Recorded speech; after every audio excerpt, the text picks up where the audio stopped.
नव कंज लोचन कंज मुख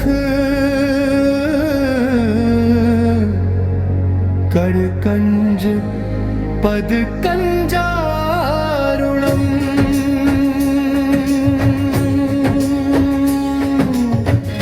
राम सिया राम जय जय राम राम सिया राम जय जय राम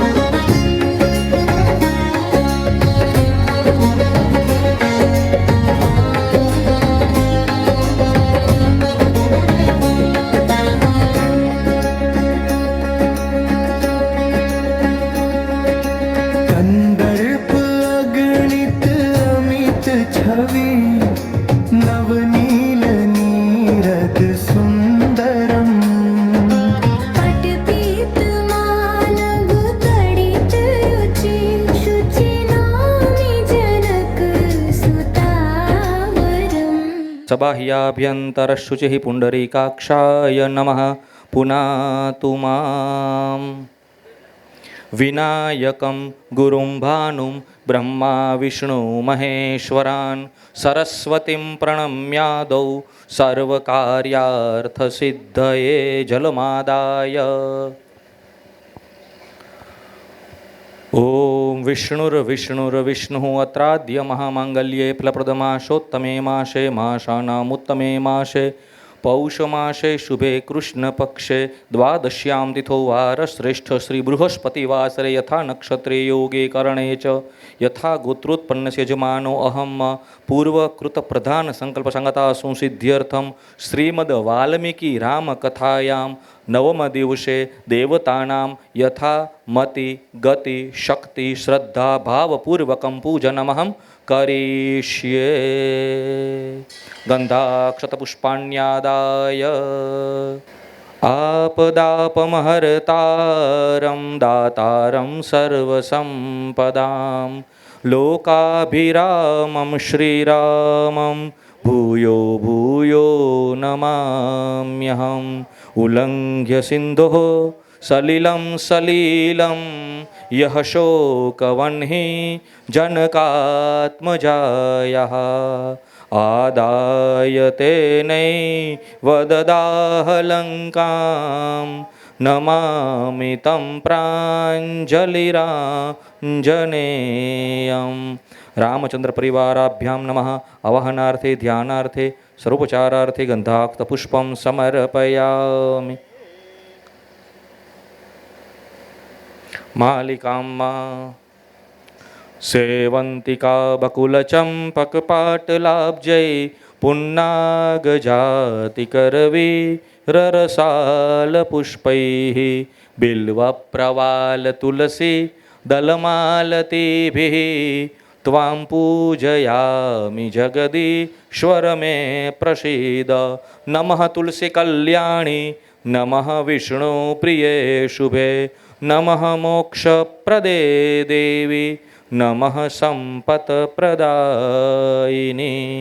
धूपं परिकल्पयामि दीपकं दर्शयामि नैवेद्यं ॐ श्रीरामचन्द्राभ्यां नमः इति मन्त्रेण जलेन सम्प्रोक्ष्य शर्कराखण्डखाद्यानि दधिक्षीरघृतानि च आहारं भक्ष्यभोज्यं च नैवेद्यं प्रतिगृह्यतां भगवन्तं भोजयेत ॐ प्राणाय स्वाहा ॐ अपानाय स्वाहा ॐ व्यानाय स्वाहा ॐ उदानाय स्वाहा ॐ समानाय स्वाहा हस्तौ प्रक्षाल्य पूर्वापोषाणम् उत्तरापोषाणं मुखप्रक्षालनं हस्तप्रक्षालनं समर्पयामि करोद्वर्तनार्थे अनन्तकोटिनमस्कारान् समर्पयामि अथ प्रदक्षिणाम्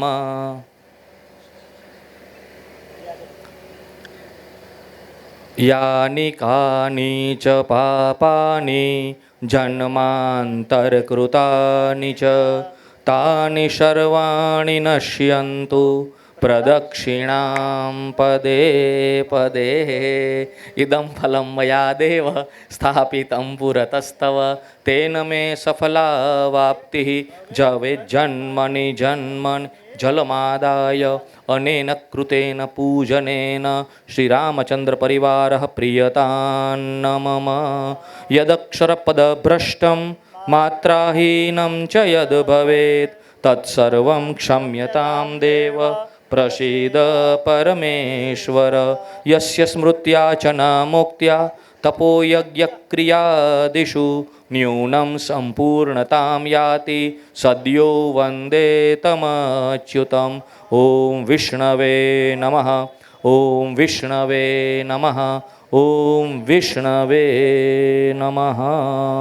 श्री रामचंद्र भगवान की, श्री हनुमान जी महाराज की जय। जय श्री राम, जय हनुमान। करकंज पदकंजारुणम्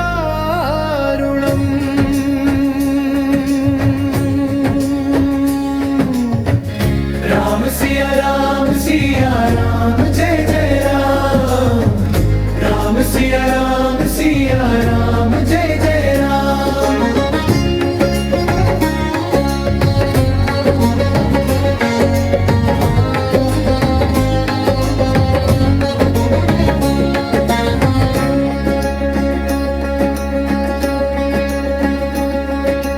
कंदर्प अगणित अमित छवि नवनील नीरद सुंदरम। पटपीत मानव तडित रुचि शुचि नामी जनक सुतावरम।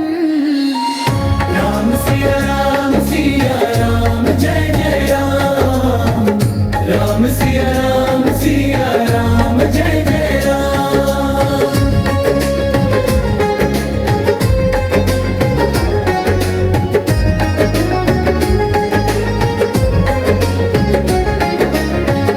भजु दीन बंधु दिनेश दान। चिंता संतान हंतारो यत्पादाम्बुजरेणवः।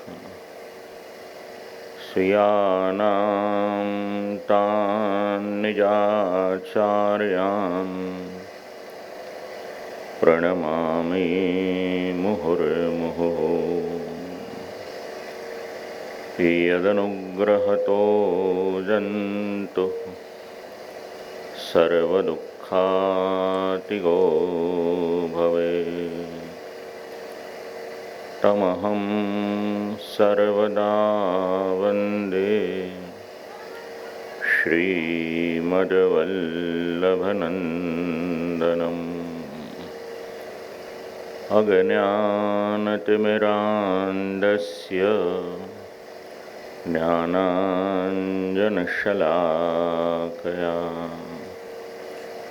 चक्षुरुन्मीलितं येन तस्मै श्रीगुरवे नमः। नमामि हृदये शेषे लीलाक्षराब्धिशायिनम्। लक्ष्मीसहस्रलीलाभिः सेव्यमानं कलानिधिम्।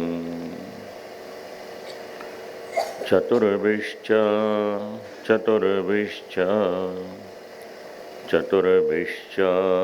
त्रिभिस्तथा षड्भिर्विराजते योऽसौ पंचदा हृदये मम। ध्येयं सदा परिभवग्नमभिष्टदोहम्। तीर्थास्पदं शिवविरिञ्चिनुतं शरण्यम्। मृत्यार्तिहं प्रणतपालभवाब्धिपोतम्। વંદે મહાપુરુષતે ચરણારવિંદમ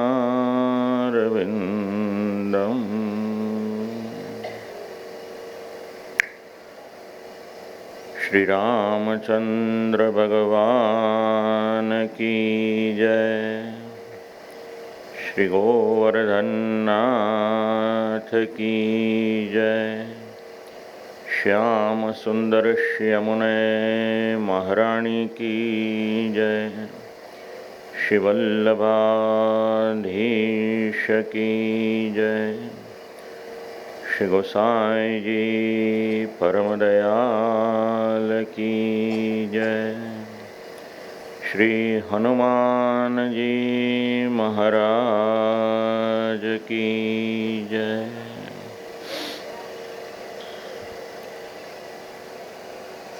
પ્રભુના શ્રી ચરણોમાં પ્રણામ કરી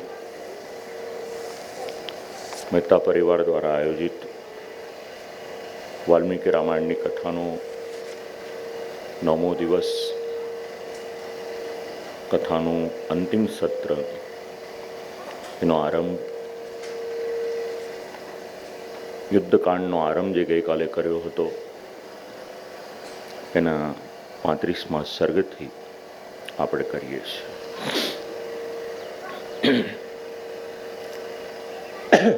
એક બહુ પ્રસિદ્ધ વાક્ય છે સંસ્કૃતનું, વિનાશ કાળે વિપરીત બુદ્ધિ. જો એનો પરિચય આપણે ક્યાંકથી મેળવવો હોય તો આ રાવણનો પ્રસંગ છે. કોઈ ખોટા રસ્તે જતું હોય એને સમજાવવાને માટે ઘણો પ્રયાસ કરે, પણ જેની બુદ્ધિ વિપરીત દિશામાં જાય છે એ ક્યારેય પણ કોઈની પણ વાત સાંભળવાને માટે તૈયાર થતો નથી. માલ્યવાનનો આપણે પ્રસંગ ગઈકાલે શરૂ કર્યો હતો. એ રાવણના નાનાજી છે. બહુ પ્રેક્ટિકલ એડવાઇસ આપી, એ સીતાજીને પાછા આપી દે. હજી વિલંબ નથી થયો. કઈ રીતે અસુરોનું અસ્તિત્વ આવ્યું હતું એ માલ્યવાને સમજાવ્યું ત્યાં આગળ. અને ફરીથી રામાયણમાં ઘણી બધી જગ્યાએ શુકન અપશુકન એનો ઉલ્લેખ છે. પણ રાવણ વડીલોની વાત પણ માનતો નથી. શાસ્ત્ર આપણને સમજાવે છે, ઘરના વડીલો હોય, વૃદ્ધો હોય, હિતેચ્છુઓ હોય, આત્મીય હોય, સ્વજન હોય, મિત્ર હોય, એમની વાત સાંભળવી જોઈએ, પણ માનતો નથી. હવે યુદ્ધને માટે જે વ્યૂહરચના કરી હતી રાવણે, વિભીષણે શ્રી રામચંદ્રજીને નિવેદન કર્યું. શ્રી રામચંદ્રજીની સેનામાં લગભગ બધા વાનરો છે, 7 મનુષ્ય છે. એમાં એક શ્રી રામચંદ્રજી છે, બીજા લક્ષ્મણ, ત્રીજા વિભીષણ, અને બાકીના જે 4 છે એ વિભીષણની સાથે આવેલા હતા. બસ આ 7 જ મનુષ્ય સ્વરૂપે ત્યારે રહેલા છે. બાકી વાનર છે, રીંછ છે, આખી એમની સેના તૈયાર થઈ છે.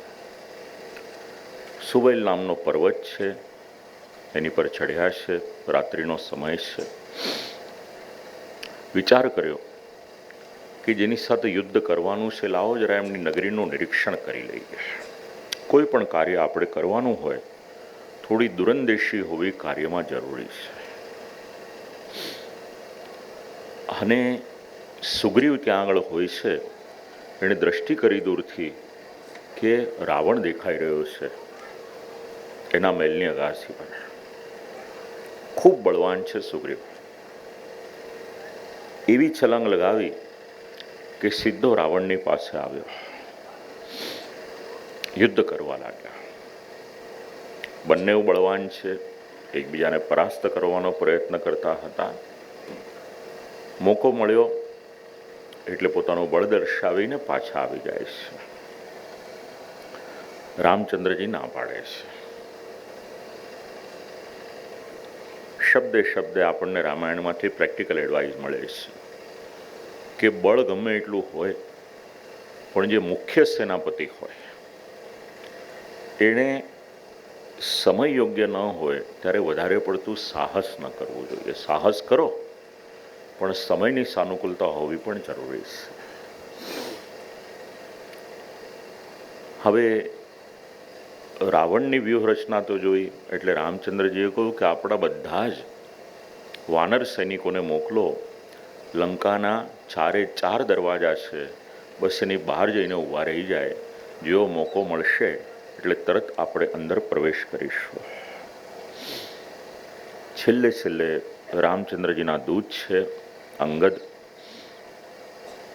રાવણના મહેલમાં આવે છે, પરાક્રમ કરે છે. રાવણના રાક્ષસો હોય છે એ રાક્ષસોનો વધ કરે છે ત્યાં આગળ. અને લંકાના દ્વારેથી શ્રી રામચંદ્રજીએ અંગદ દ્વારા રાવણને સંદેશ મોકલ્યો છે. શ્રી રામચંદ્રજી છેલ્લે છેલ્લે પણ વિચાર કરે છે અને અંતિમ શબ્દ કહી દીધા કે જો હવે જાનકીજીને પાછા આપવાની તૈયારી ન હોય, ક્રિયતા મોર્ધ્વદેહિકમ એટલે પોતાનું શ્રાદ્ધ કરવાની તૈયારી હવે કરી લેજે, કારણ કે હવે તારે બચવાનો કોઈ પણ ચાન્સ રહ્યો નથી. હવે મહાભારતનો યુદ્ધમાં કેટલી અક્ષૌહિણી સેના હતી ખ્યાલ છે કોઈને?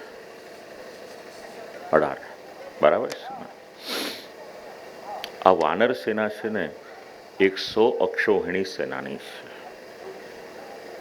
એક અક્ષૌહિણી એટલે લગભગ 2.25 લાખનું સૈન્ય છે.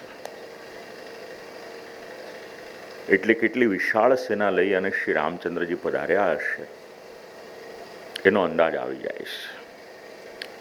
આમ કરતા કરતા વાનરોએ ચારે તરફથી લંકાપુરીને ઘેરી લીધી છે અને યુદ્ધ શરૂ થવાનું છે. પરિચય મળે છે યુદ્ધના આરંભ થતા પહેલા રામ અને રાવણ. રાવણ ચિંતા પરોભવત એટલે રાવણના મનમાં ચિંતા છે. ખ્યાલ આવી ગયો કે સામે બધા સામર્થ્યવાન છે. અને એ જ શ્લોકમાં રામચંદ્રજીનો પરિચય આપ્યો. રામ મુદિતા એટલે રામચંદ્રજીના મનમાં કોઈ પ્રકારનો ક્લેશ નથી, સ્ટ્રેસ નથી, આનંદ છે, મુદિત છે. અને યુદ્ધ થવાને માટે ત્યાં આગળ આરંભ થયો છે. એટલે શ્રી રામચંદ્રજીએ એ સમયે વાનરોને આજ્ઞા આપી કે હવે આક્રમણ કરો અને જેટલા જેટલા શત્રુ પક્ષના રાક્ષસો હોય એનો વધ કરવાની શરૂઆત કરો.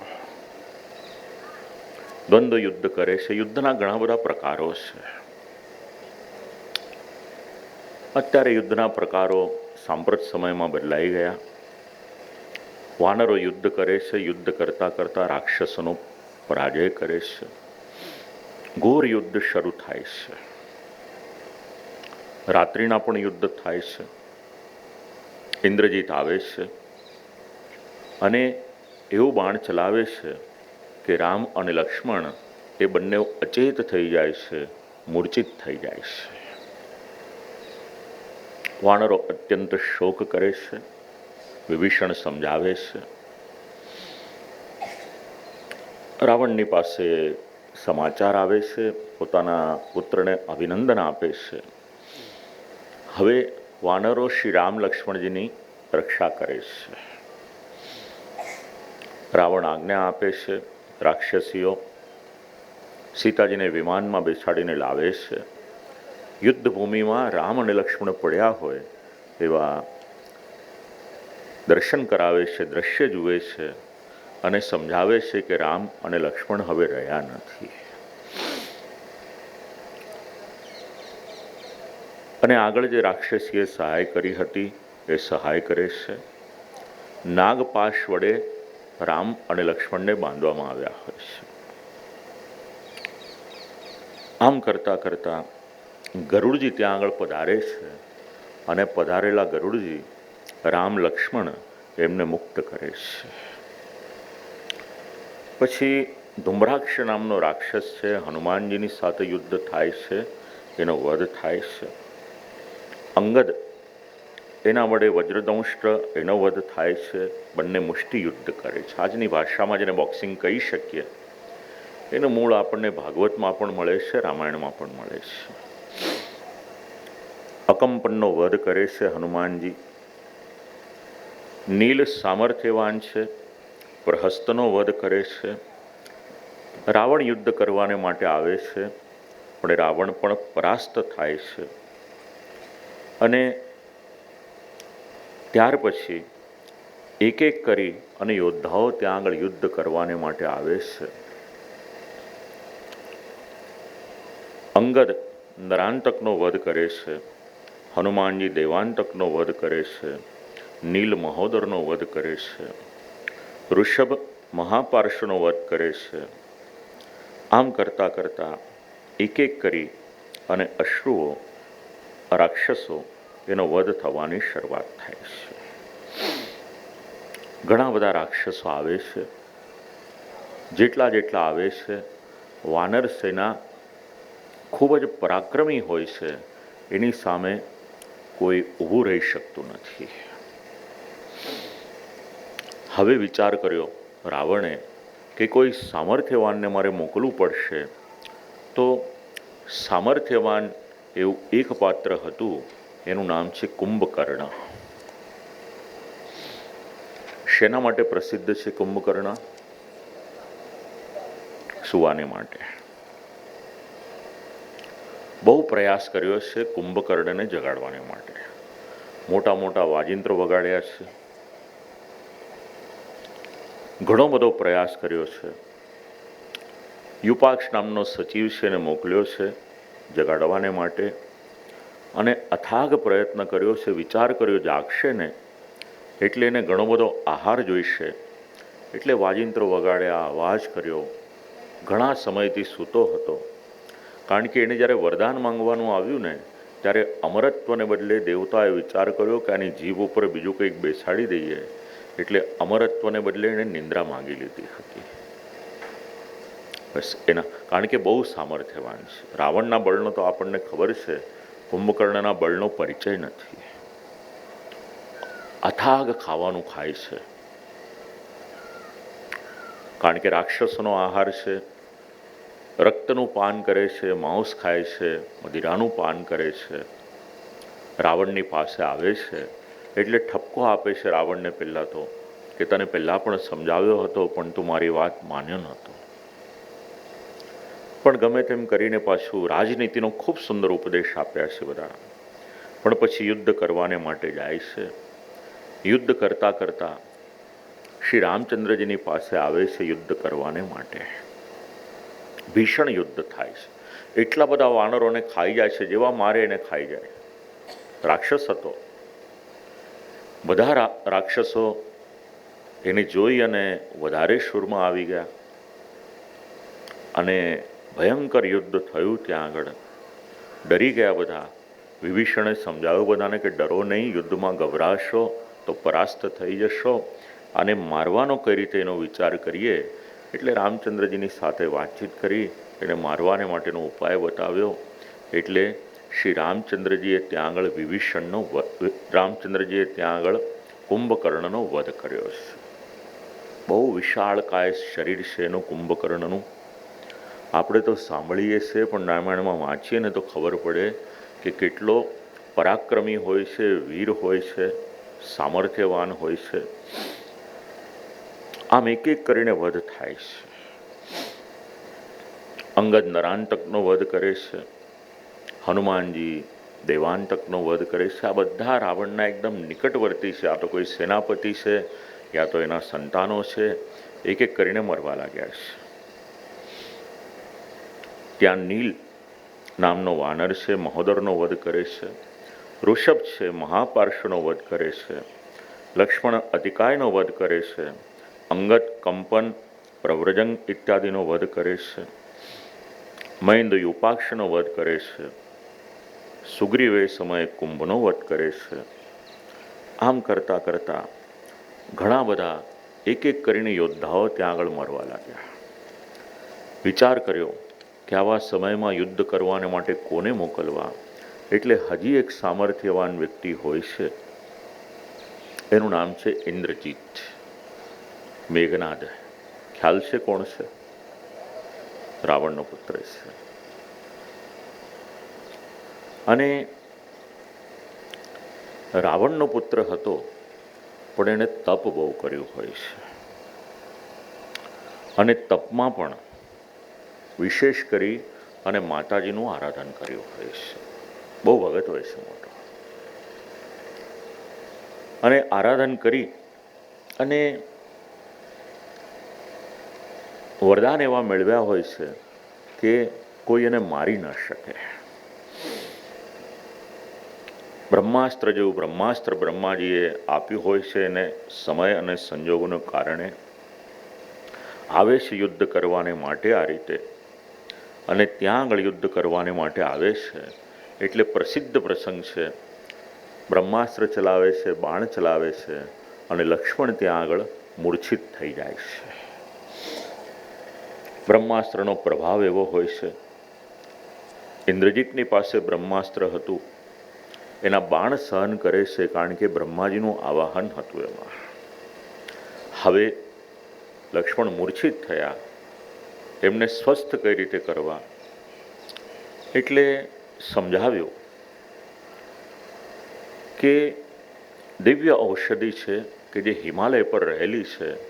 જો હિમાલય પર જઈ અને કોઈ એ ઔષધિને લઈ આવે તો તરત જ એમને સ્વસ્થ કરી શકાશે. કયું કોણ જશે ત્યાં આગળ? એટલે અસ્મિન જીવતી વીરે તું હતમપ્ય હતંબલમ. જાંબવાને સમજાવ્યું ત્યારે હનુમાનજીને કે હિમાલય પર્વત ઉપર જાઓ, ત્યાંના શિખર ઉપર 4 ઔષધિ છે. મૃત સંજીવની, વિશલ્યકરણી, સુવર્ણકરણી અને સંધાની નામની આ ઔષધિ છે. બસ એને લઈને આવો, અને લઈને આવશો એટલે તરત જ લક્ષ્મણજીને નવું જીવન મળી જશે. ખૂબ ઊંચો પર્વત છે. ઔષધિઓ શોધવાને માટે ત્યાં પ્રયાસ કર્યો, પણ એ પર્વતે પોતાની, એ શિખરે પોતાની ઔષધિ પોતાનામાં સમાવિષ્ટ કરી લીધી. હનુમાનજીએ વિચાર કર્યો કે લાવો આખું એ પર્વતનું શિખર છે એ જ લઈ જવું. એટલે હનુમાનજી આખું જ જે પર્વતનું, ઘણી જગ્યાએ આપ લોકોએ ચિત્ર જોયું હશે, હનુમાનજી પોતાના હસ્તમાં જે પર્વત ધારણ કરે છે ને, એના મૂળમાં આ પ્રસંગ છે. આખું પર્વતનું શિખર છે એને ઉપાડ્યું છે ત્યાંથી. મહૌષધ્યસ્તત સર્વાસ તસ્મિન પર્વત સત્તમે વિજ્ઞાયાર્થિન માયાંતમ તતો જગમુર દર્શનમ. અને લઈને આવ્યા છે. જેવા લઈને આવ્યા, ઔષધિ દ્વારા લક્ષ્મણજી ફરીથી સચેત થયા છે. હવે જરાક વિચાર કરવાનો અહીંયા આગળ. ફાર્માનો બિઝનેસ છે આપનો. એક સમય હતો આપણા દેશનો કે નૈસર્ગિક ઔષધિઓ વડે સ્વાસ્થ્યની કાળજી રાખવામાં આવતી હતી. અને આ જે અલભ્ય ઔષધિઓ છે એનું મૂળ યદિ કોઈ હોય તો હિમાચલ અને હિમાલયની ભૂમિ છે. ઘણી ઔષધિઓ આપણે જાણતા નથી, કારણ કે ધીરે ધીરે કરી અને એ જે આપણું આયુર્વેદ શાસ્ત્ર હતું, થોડુંક એનું મહત્ત્વ ઘટાડવામાં આવ્યું. પણ આપણે ત્યાંના અમુક વૈદ એવા થયા, સુશ્રુત છે, ચરક છે, એનાથી આગળ વિચારો જંડુ છે, આ બધા વૈદ અમુક એવા હતા કે કોઈ પણ પ્રકારના અસ્ત્ર શસ્ત્ર વગર પણ ઓપરેશન કરી શકતા હતા. કોઈ ઓજાર ન જોઈએ એમને, અને એ ઓજાર વગર પણ ઓપરેશન કરે. અને હજી પણ આપણે ત્યાં સુવર્ણની ભસ્મમાંથી પણ દવાઓ બનાવવામાં આવે છે, તો પ્રચલિત છે. તો આ બધાનું મૂળ આપણને અહીંયા આગળ મળે છે. હિમાલયની ભૂમિ છે, મહાદેવજીની ભૂમિ છે, સાત્વિક ભૂમિ છે. ઘણી ઔષધિઓ હતી ત્યાં આગળ. લઈને આવ્યા અને લક્ષ્મણજીને પુનઃ ત્યાં આગળ સચેત કર્યા છે. આમ કરતાં કરતાં લંકાપુરીનું પુનઃ દહન કરવામાં આવ્યું છે. વાનરો દ્વારા અંગદ કંપન અને પ્રવ્રજંગનો વધ કરે છે, વિવિધ શોનિતાક્ષનો વધ કરે છે, મહેન્દ યુપાક્ષનો વધ કરે છે અને સુગ્રીવ દ્વારા કુંભનો વધ થાય છે. હનુમાનજી નિકુંભનો વધ કરે છે. શ્રી રામચંદ્રજી ખરનો પુત્ર આવે છે મકરાક્ષ યુદ્ધ કરવાને માટે, વિચાર કરે છે કે મારા પિતાને મારનાર રામચંદ્રજી છે, લાવો યુદ્ધ કરું, સામે જઈ અને મારી નાખવું. પણ રામચંદ્રજીની પાસે કોઈનું સામર્થ્ય ચાલતું નથી. આમ કરતા કરતા યુદ્ધ કરવાને માટે ઇન્દ્રજીતને મોકલવામાં આવે છે. ખૂબ પરાક્રમી છે. અને ઇન્દ્રજીત જ્યારે યુદ્ધભૂમિમાં આવે છે ત્યારે એમને મારવો કઈ રીતના, આ એક બહુ મોટો પ્રશ્ન આવે છે. અને એ મારવાને માટેનો જે પ્રકાર હોય છે, એનું જે રહસ્ય હોય છે, એ રહસ્ય ત્યાં આગળ વિભીષણ સમજાવે છે કે યુદ્ધ કરવાને માટે આવે એની પહેલાં નિકુંભિલા દેવી છે એમનું પૂજન કરવાને માટે જાય છે. પણ જો એ પૂજનમાં વચ્ચે જ કોઈ ત્યાં આગળ જઈ અને યુદ્ધ કરે અને એની સાથે યુદ્ધ કરવાની શરૂઆત કરે તો ત્યાં આગળ એને પરાસ્ત કરી શકે. એટલે ઇન્દ્રજીત યુદ્ધમાં આવતા પહેલાં નિકુંભિલા દેવી એમની પાસે જાય છે. એમના નિયમ મુજબ ત્યાં આગળ જઈ પૂજન કરે છે, યજ્ઞ કરે છે. અને આ બધા સમાચાર વિભીષણ આપે છે. અને વિભીષણની પાસેથી જ્યારે સમાચાર મળે છે ત્યારે લક્ષ્મણજી ત્યાં આગળ આવે છે. અને ત્યાં આગળ આવી ઇન્દ્રજીતની સાથે યુદ્ધ કરી ખૂબ ભીષણ યુદ્ધ થાય છે. એટલો બધો વિસ્તારથી આ બધા યુદ્ધનું વર્ણન છે. અને એ યુદ્ધ જ્યારે થાય છે ત્યારે લક્ષ્મણજી એમના દ્વારા ઇન્દ્રજીત એનો વધ થાય છે. તત્શિર સશિરસ્ત્રાણમ, ધનુષ્ય છૂટે છે, બાણ છૂટે છે અને ઇન્દ્રજીત એનું મસ્તક એને કાપી અને ધરતી પર નાખવામાં આવે છે. ઇન્દ્રજીતના વધના સમાચાર શ્રી રામચંદ્રજીને જણાવવામાં આવ્યા છે. અને આલિંગન આપે છે શ્રી રામચંદ્રજી, પણ ઘણો બધા ગવાયા હોય છે. એટલે સુષેણ ત્યાં આગળ હોય છે, વૈદ તરીકેની સેવા આપે છે, લક્ષ્મણજીને સ્વસ્થ કરે છે ત્યાં આગળ. કારણ કે યુદ્ધ થતું હોય બંને બાજુ. આજે દુનિયામાં યુદ્ધના પ્રકાર બદલાઈ ગયા. અત્યારે તો એક વિષાણુ પણ છોડી દેવામાં આવે તો આખો દેશ બંધ કરી દેવો પડે, એવી રીતના યુદ્ધ ચાલે છે. ડ્રોનનો જમાનો છે, મિસાઇલનો જમાનો છે. પણ જેટલા જેટલા અસ્ત્ર શસ્ત્ર છે એનું મૂળ આપણે વાંચીશું તો રામાયણમાંથી આપણને મળશે. અત્યંત શોક કરે છે રાવણ. સીતાજીનો વધ કરવાને માટે તૈયાર થાય છે. એને સમજાવીને વારવામાં આવે છે. બીજી તરફ શ્રી રામચંદ્રજી રાક્ષસ સેનાનો સતત સંહાર કરે છે. અનેક રાક્ષસીઓ છે ત્યાં આગળ વિલાપ કરે છે. હવે વિચાર કર્યો રાવણે કે હવે બધાને બોલાવવા પડશે. એટલે બધાને બોલાવે છે ત્યાં આગળ રાવણ. અને રાવણ બધાને બોલાવે છે. બધા મંત્રીઓની સાથે વાતચીત થાય છે. લગભગ 15 સર્ગમાં રામ અને રાવણના યુદ્ધનો પ્રસંગ સમજાવ્યો છે. એની કોઈ ઉપમા નથી. એવું યુદ્ધ થાય છે ત્યાં આગળ કે અભૂતપૂર્વ, પહેલાં કોઈ દિવસ એવું યુદ્ધ થયું ન હતું અને ભવિષ્યમાં આવું યુદ્ધ થઈ શકે એવી કોઈ સંભાવના હતી નહીં. આ બધા યુદ્ધ ચાલે છે. એમાં સુગ્રીવ વિરૂપાક્ષનો વધ કરે છે, મહોદરનો વધ કરે છે, અંગદ મહાપાર્શ્વનો વધ કરે છે. એક એક કરીને રાવણની સેનાના જેટલા જેટલા યોદ્ધા છે એ બધાનો વધ થતો જાય છે.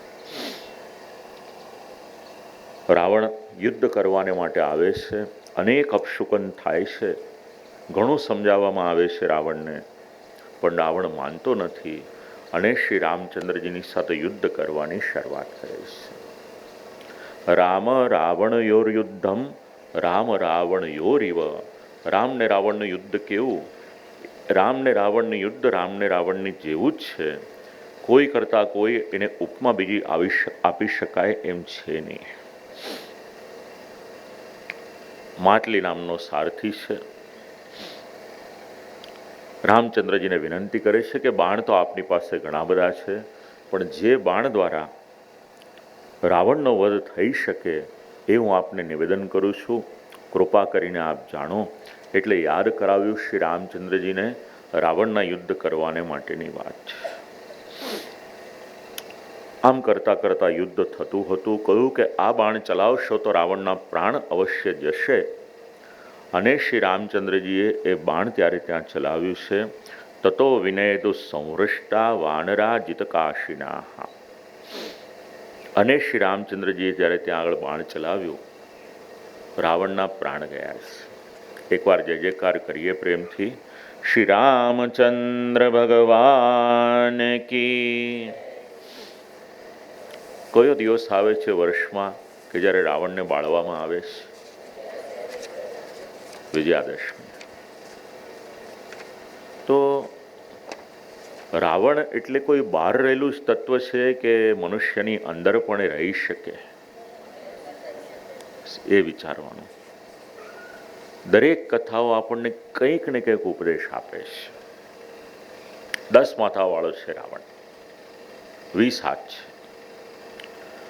ન કરવાના કામ કરવાની ઈચ્છા થાય એટલે સમજવાનું કે રાવણનું કોઈક માથું છે ને ઊભું થયું છે આપણામાં. બહુ સંભાળવાનું. રાવણ જેવો કોઈ શૂરવીર નહોતો, પણ અત્યંત જીદ, ક્રોધ અને અભિમાન અને પરસ્ત્રીમાં આસક્તિ, આ બધાને કારણે આ રાવણ પરાસ્ત થયો. બાકી જરાક કલ્પના કરો, દેવતાઓની પર વિજય પ્રાપ્ત કરે તો એનામાં સામર્થ્ય કેટલું હશે. હમણાં સાંભળીશું, આપણે પ્રસંગ આવશે કે રાવણમાં આટલું સામર્થ્ય ક્યાંથી આવ્યું છે. હવે રાવણનો વધ થયો એટલે એનો ભાઈ છે વિભીષણ ખૂબ જ વિલાપ કરે છે. ઘણી વખત પ્રશ્ન થાય છે સમાજના લોકોના મનમાં, સૂતક પાળવાનું કે નહીં પાળવાનું. અને એમાં પણ ખાસ કરીને જે દૂર રહેતા હોય, જેને આપણે મળ્યા પણ ન હોઈએ, અથવા તો મળવાનું ઓછું થતું હોય, એનું પાળવાનું કે નહીં પાળવાનું. આપણે જેટલું નથી વિચારી શકતા ને એટલું ઋષિમુનિઓ વિચારે છે. આપણે માનીએ કે ન માનીએ, પણ ક્યાંક ને ક્યાંક આપણા અંતરથી આપણે એમની સાથે જોડાયેલા છીએ. કદાચ એમનું કંઈક સારું થાય કે ખરાબ થાય અને કોઈ આપણી સાથે વાતચીત કરે તો આપણે એટલું તો બોલીશું કે અમારા દૂરના કાકા થાય કે દૂરના મામા થાય. બસ આજે દૂરનું છે ને, એ હૃદયનો સંબંધ છે, એ જોડાયેલો છે. બધી વસ્તુઓ કેવળ મળવાથી જ થાય એની પર નિર્ભર નથી કરતી. વિભીષણ અહીંયા આગળ શોક કરે છે. રામચંદ્રજી સમજાવે છે, મન સ્વસ્થ કરે છે અને અંતિમ સંસ્કાર કરવાને માટેની આજ્ઞા આપે છે. હવે એક સિદ્ધાંત આપણે અહીંયા સમજવાનો છે. એકવાર જય જયકાર કરીએ, યાદ રાખીએ જીવનમાં. શ્રી રામચંદ્ર ભગવાન કી જય. મારા પિતાજી કથામાં આ બધા શ્લોકો સમજાવતા હતા. રાવણનું મૃત્યુ થયું પછી રામચંદ્રજી આજ્ઞા આપે છે વિભીષણને કે અંતિમ સંસ્કાર કરો. હવે અહીંયા આગળ ઉપનિષદનો એક સિદ્ધાંત આપણે યાદ કરવાનો. ઉપનિષદ આપણને સમજાવે છે કે કોઈની પણ સાથે વેરઝેર ન રાખશો. એક વાત યાદ રાખજો, અત્યારે સાયન્સ પણ કહે છે જીવનમાં જેટલી નેગેટિવ એનર્જી આપણે રાખીશું ને, એની અસર સામેવાળા પર તો થશે, પણ આપણી પર વધારે થશે. એટલે કોઈને માટે નહીં, સામેવાળાને જે વિચારવું હોય તે વિચારે, પણ આપણે કોઈના માટે વેરઝેર રાખવું નહીં. અને અહીંયા આગળ રામાયણ શબ્દ આપે છે, રામચંદ્રજીના શબ્દ છે, મરણાંતાની વૈરાણી. કદાચ રાવણ જેવો કોઈક હોય, રામની સાથે વેર કર્યું હોય, તો એ વેર પણ ક્યાં સુધી? તો કે જ્યાં સુધી વ્યક્તિનું મૃત્યુ ન થાય ત્યાં સુધી.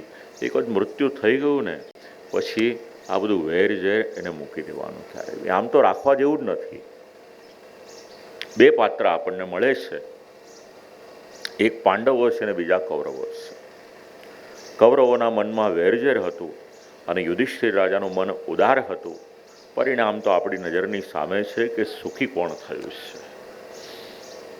બસ મરણાંતાની વૈરાણી, નિવૃત્તમ ન પ્રયોજનમ ક્રિયમાણસ્ય સંસ્કારો મમાપ્યેષ યથાતવ. એટલે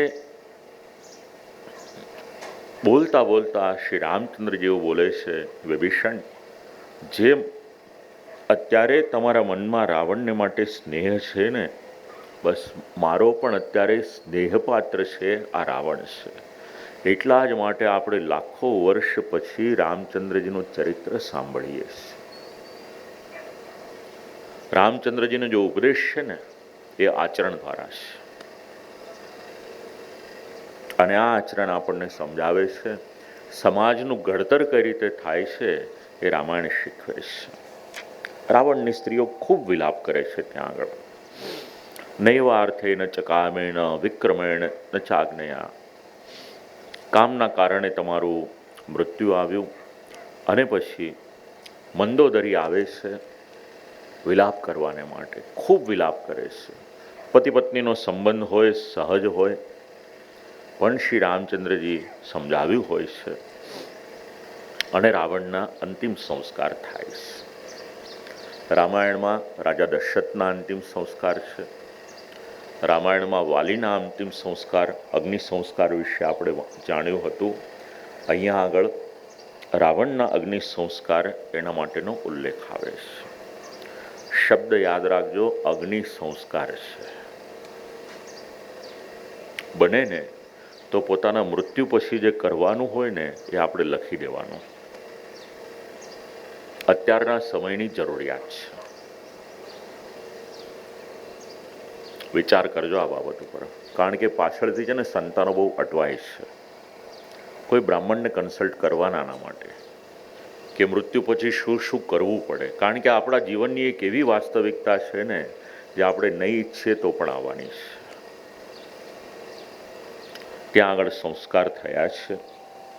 હવે શ્રી રામચંદ્રજીએ વચન પૂર્ણ કર્યું છે, વિભીષણનો રાજ્યાભિષેક કરાવ્યો, લંકાનું રાજ્ય વિભીષણને આપ્યું છે. તસ્મેસ્તુ દેવમારૂઢે સારથે રથિનાંબરાહા. સુગ્રીવને ગળેથી લગાવી દીધા છે. જાઓ લંકામાં જઈ અને વિભીષણનો રાજ્યાભિષેક કરવાને માટે લક્ષ્મણજીને આજ્ઞા આપી છે. સુવર્ણના કલશ, સમુદ્રના જલ એમાં ભરવામાં આવ્યા છે અને ત્યાં આગળ રાક્ષસેન્દ્રમ વિભીષણમ, રાક્ષસોના અધિપતિ તરીકે વિભીષણ એમને નિયુક્તિ કરવામાં આવી છે. હવે શ્રી રામચંદ્રજી આજ્ઞા આપી છે સીતાજીને માટેની. સીતા ભયપ્રદાતા, એટલે સીતાજીને અભય પ્રદાન કરનાર કોઈ છે તો શ્રી રામચંદ્રજી છે. સીતાજીનો ભય એ દૂર કર્યો હતો. હવે હનુમાનજી આવે છે. હવે પાછો સીતાજીનો એક ગુણ આપણે જાણી લઈએ. હનુમાનજી આવે છે, સીતાજીને વિનંતી કરે છે કે માં, રાવણનો તો વધ થઈ ગયો, હવે મને આજ્ઞા આપો, આ જેટલી રાક્ષસીઓએ તમને હેરાન કર્યા છે ને એ બધીને હું મારી નાખું અહીંયા આગળ. કારણ કે હનુમાનજીએ પ્રત્યક્ષમાં જોયું હતું જ્યારે સીતાજીને શોધવા માટે આવ્યા હતા. કથામાં આપણે સાંભળ્યું હતું, કદાચ યાદ હશે આપ લોકોને.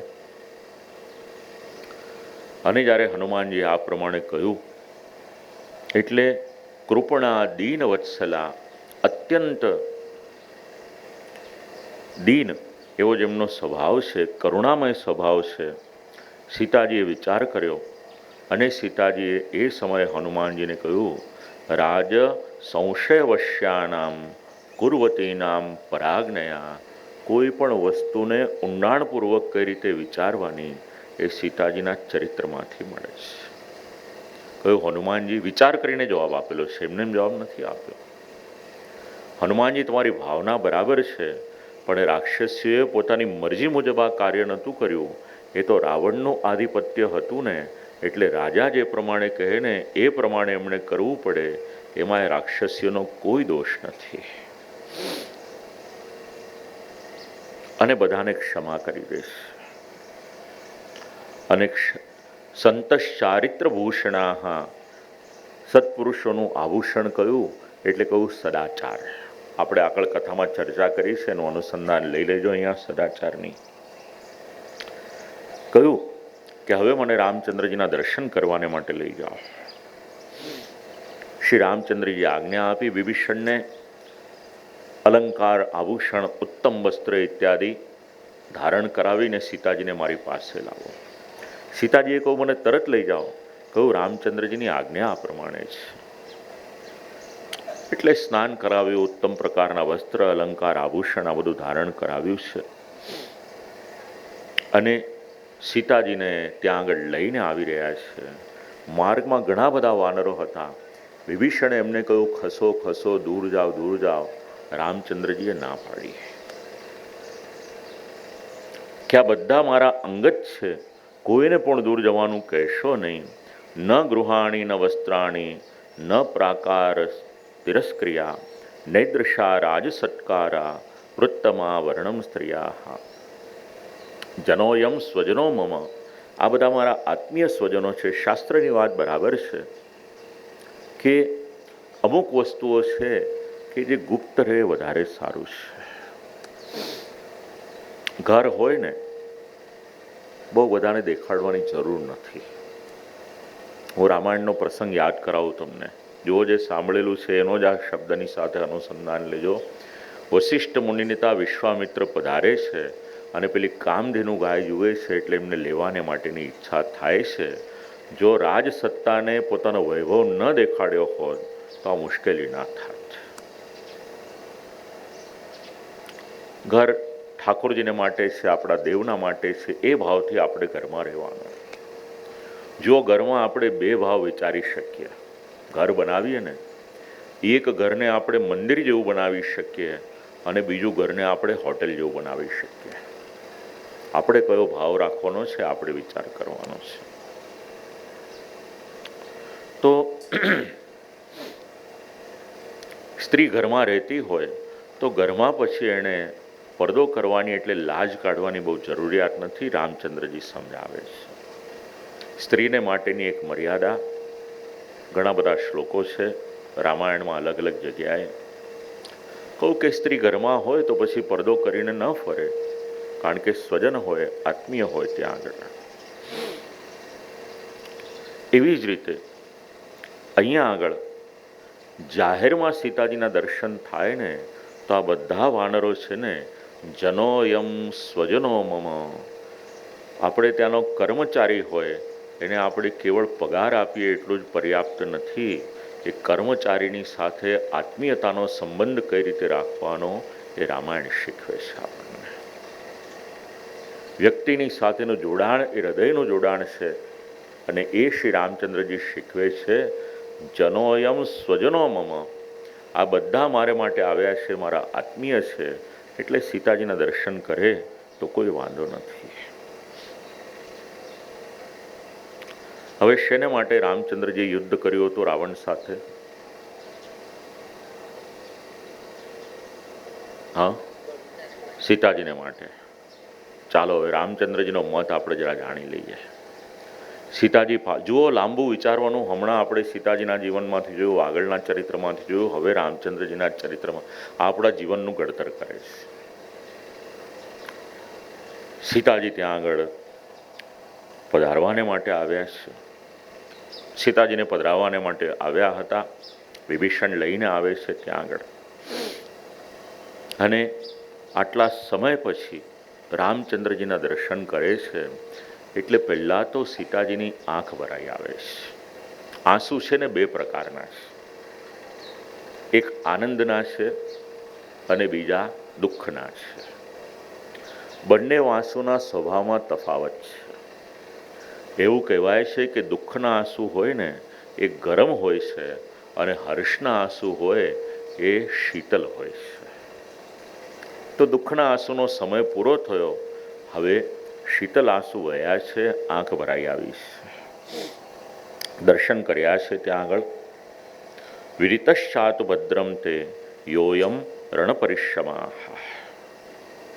હવે રામચંદ્રજીએ કહ્યું, સીતા, આપને મળીને આનંદ થયો, પણ ન ત્વદર્થમ મયા કૃતા તમે યદि એવું માનતા હો ને કે તમારા માટે યુદ્ધ કર્યું છે તો એવી કોઈ પણ પ્રકારની ભૂલ કરશો નહીં.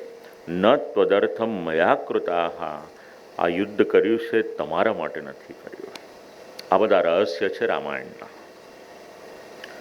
રક્ષસા તો મયાવૃત્તમ અપવાદમ ચ સર્વતાઃ પ્રખ્યાતસ્યાત્મવંશસ્ય ન્યંગમ ચ પરિમાર્જતા. આ યુદ્ધ જે કર્યું છે ને એ સદાચારનું રક્ષણ કરવાને માટે કર્યું છે. આ પહેલું કારણ આપ્યું છે. બીજું કારણ આપ્યું કે ચારે તરફ જે અપવાદ ફેલાઈ રહ્યો હતો કે સીતાજીનું અપહરણ કરવામાં આવ્યું અને એના કારણે મારા વંશ ઉપર એક કલંક લાગ્યું હતું, મારા કુળ ઉપર કલંક લાગ્યું હતું. બસ એના માટે મેં આ કર્યું છે.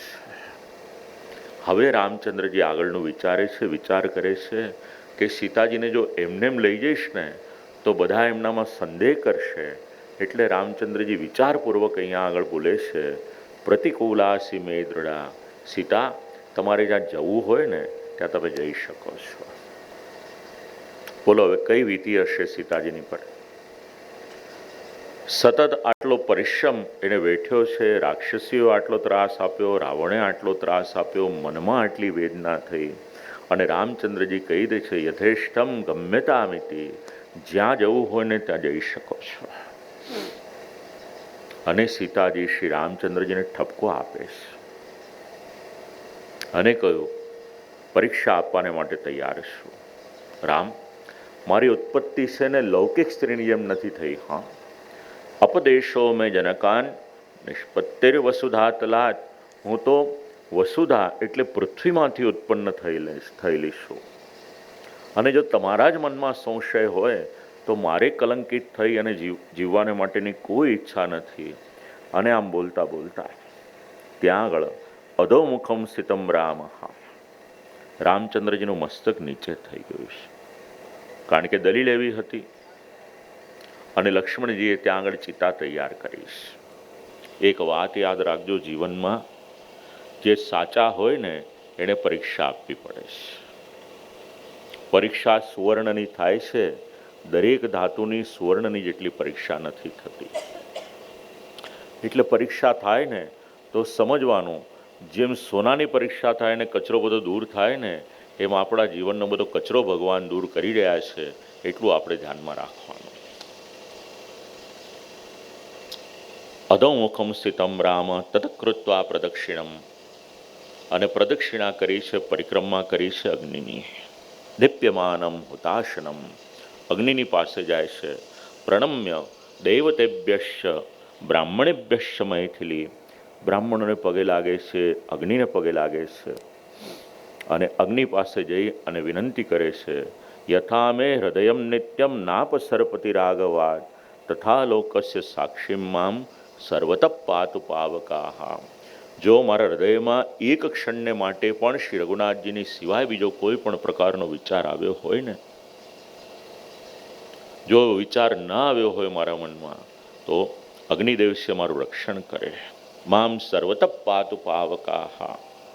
અને આમ કરતા કરતા જે અગ્નિ પ્રજ્વલિત કરવામાં આવ્યો હતો એમાં સીતાજી પ્રવેશ કરે છે. બધા ત્યાં આગળ ઊભા છે એ સમયે.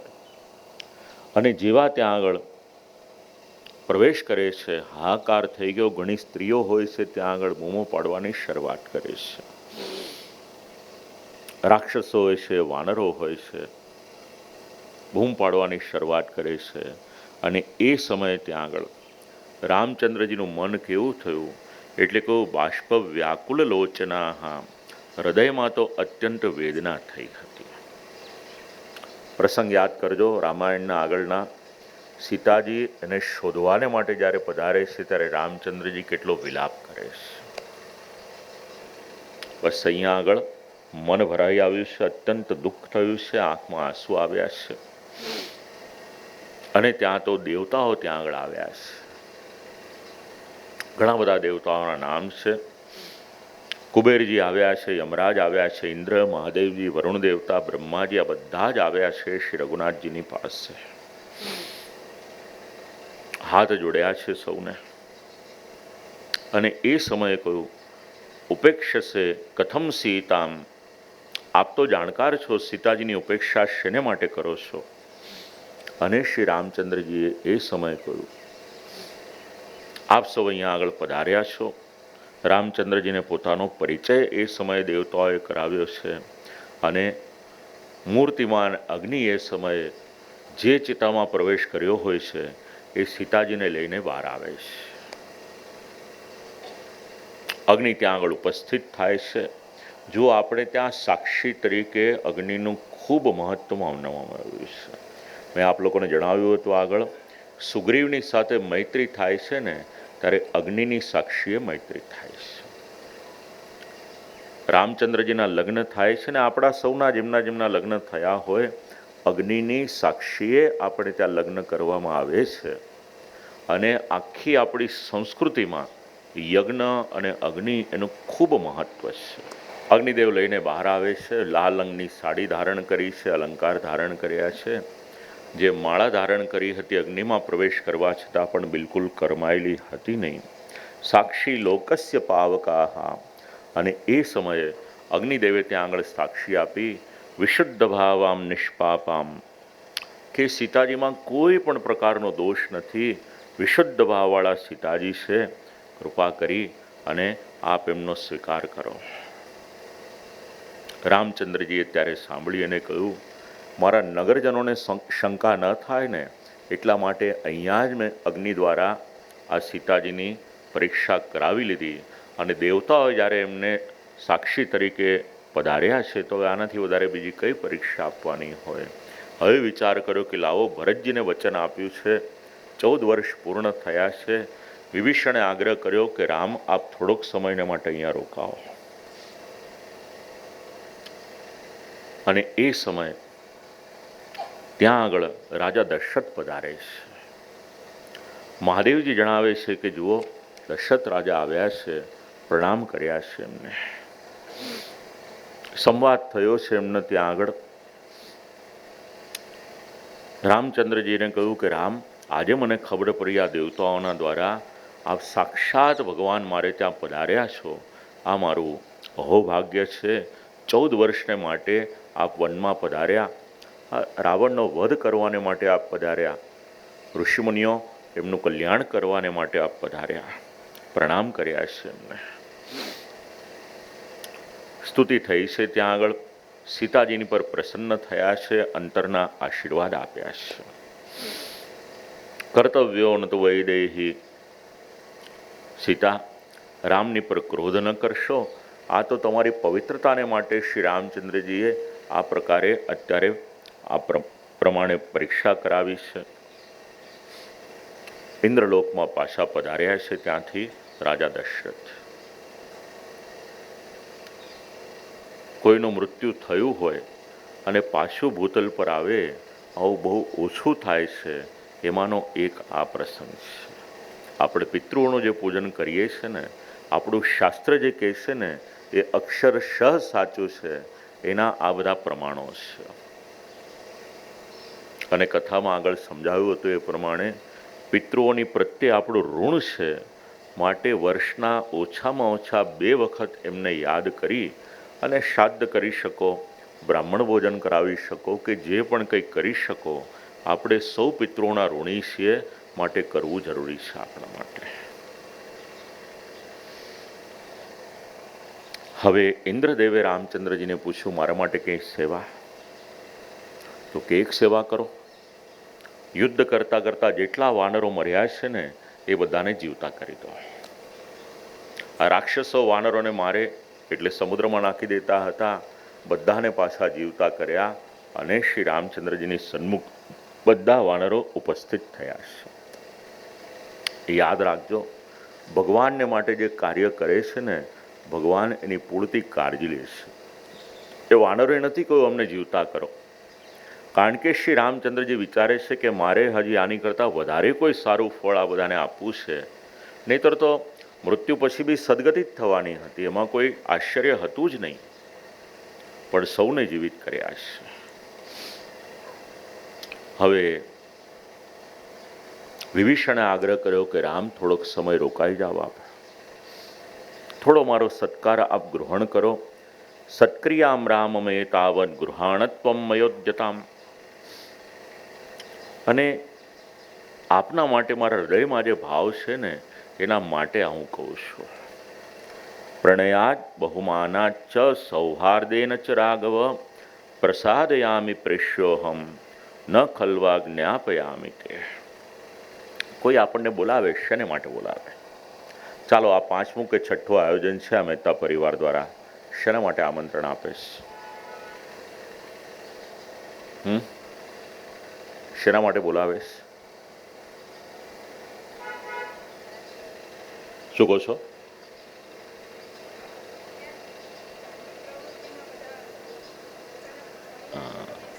બરાબર છે, બરાબર છે. જો કોઈ પણ સારું, અહીંયા આ રામાયણનો શ્લોક છે ને આપણે સમજીએ છીએ આપણી કથાના માધ્યમ દ્વારા. પ્રણયાત બહુમાનાચ. વિભીષણ આગ્રહ કરે છે, રામચંદ્રજીને વિનંતી કરે છે કે પ્રભુ આપને એટલા માટે વિનંતી કરું છું કારણ કે મારા મનમાં આપના માટે પ્રેમ છે. આ બધા જે આપ લોકો આવો છો ને આ પ્રેમના બંધનથી બંધાઈને આવો છો. દરેકને પોતપોતાનું કામ છે અને એમાં પણ 9 દિવસની કથા, 7 દિવસની કથા હોય, 9 દિવસની કથા હોય, પોતાના ઘરને મૂકવું. કંઈક ને કંઈક તો કામ કરતા જોઈએ આપણે. ઘરમાં રહીએ એટલે બી એવું તો છે નહીં કે એમને બેઠા હોઈએ. પરિવારને મૂકવો, બધું છોડવું ને અહીંયા આગળ આવવું. અહીંયા આગળ પ્રણયાદ, જ્યાં પ્રેમ હોય ને એ પ્રેમના બંધનથી બંધાઈને આપ લોકો બધા આવ્યા છો. બહુમાનાચ. જેમને આપણે બોલાવી એમને માન આપીએ. પૂરતી કાળજી આપણે સૌ જાણીએ છીએ દરેક પ્રસંગમાં લેવામાં આવે છે. જેટલી સગવડ થઈ શકે એટલી બધી જ સગવડ આપણી સાચવવામાં આવે છે. આ બહુમાનાચ છે. સૌહાર્દેના, સન્માન. બસ એના માટે આપને વિનંતી કરી રહ્યો છું. આ રામાયણના શ્લોકો આપણને સમજાવે છે, શીખવાડે છે. આ પરિવાર જે પ્રમાણે કાર્ય કરે છે ને આ બધા સારા કામ, કોઈ સ્વાર્થ નથી આમાં. સૌનું સારું ઈચ્છે છે અને ધર્મનું કાર્ય થાય ને એટલા માટે આ બધા કાર્ય થાય. જુઓ, એક વાત યાદ રાખજો, સંપત્તિ ઘણાની પાસે છે પણ આ બધા કાર્ય